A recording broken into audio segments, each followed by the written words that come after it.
அம்மாவின் அக்காவின் அன்புக்கு இடம் கொடுங்கள். எனது தம்பி சுகையினமுற்று குழந்தைகள் அறைக்குச் சென்றார். நான் அவரை பார்ப்பதற்காக வந்தேன். நான் குழந்தைகள் அறையின் அருகில் இருக்கிறேன். நாங்கள் உள்ளே செல்லும் முன் கைகளை கழுவிவிட்டு நர்ஸ் அணிவிக்கும் கோட்டினை அணிய வேண்டும்.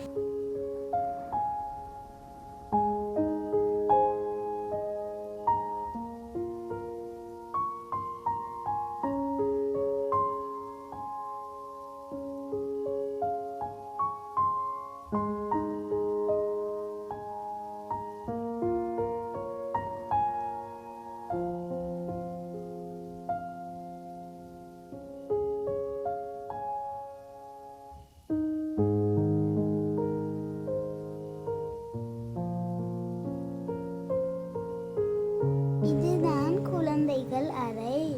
இங்கு பல குழந்தைகள் இருக்கின்றார்கள். இதுதான் குழந்தைகளை வைக்கும் கண்ணாடி பெட்டி. இந்த மெஷின் குழந்தைகள் சுவாசிப்பதற்கு உதவுகிறது.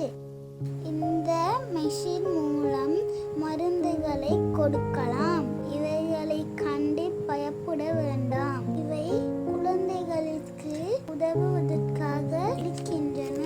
குழந்தைகள் அறையில் இருக்கும் நர்ஸ் ஆண்டிகளும் டாக்டர்ஸும் மிகவும் நல்லவர்கள்.